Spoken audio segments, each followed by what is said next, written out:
But you know what though? Like Colin Oyama was the first one to really teach me that. You know, he told me, he's like, Jason, if you go on your own, we're going back to business. Colin was the first one to kind of show me, like, Jason, if you go on your own, you can manage my guys, but I'm gonna tell you, like, I'm really all in for my guys. And Colin at I've seen Colin at weigh-ins or at fights. He'll get in a fight with anyone for the greater good of his guys. And I learned at a young age, like, that's our job. Like, he showed that to me right off the rip, that, like, hey, you're going to live and die by these guys. Like, if you're going to rep them and be their voice, like, you better have a voice. You better not be quiet in times, and you need to speak. I'm going to tell you, Colin, to us, he was like our big brothers, and some of the youngest ones, probably, they look up to him like a dad. I looked at Colin like a big brother. Yeah. A lot of people probably don't know this about Colin, because a lot of people probably never got close enough to him to know, but man, he was one of the best dudes ever. Like, he would give you the shirt off his back. He used to have, he adopted a bunch of African kids. Yes. You know what I'm saying? Yes. A penny a day, whatever, all those things.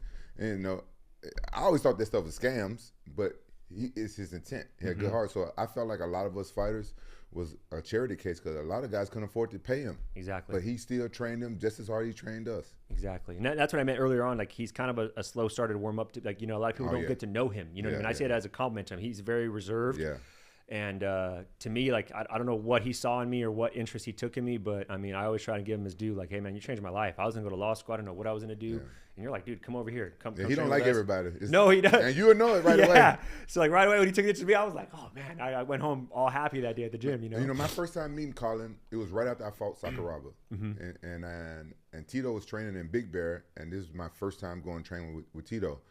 Fabiano Ihad and brought me up there and said, hey, Tito's training for a fight. He needed a sparring partner. Yeah. Let's go. And I went up to Big Bear, and I didn't think Colin liked me, because the first day, as soon as I got up there, they was doing sprints. I haven't even put my luggage in the house yet. Yeah. They got me out of the car and had me doing sprints. I said, look, I thought I was training with Tito. What the fuck I need to do sprints for? Yeah. And I'm running with them. They doing sprints up a hill in Big Bear. I've never been to high altitude ever in my life. Well, I've been, college when I went up there. But I haven't been up there, and they had been there for a week or two already. So I'm sprinting with them, and I had like a problem. I couldn't breathe or something. I had like a problem.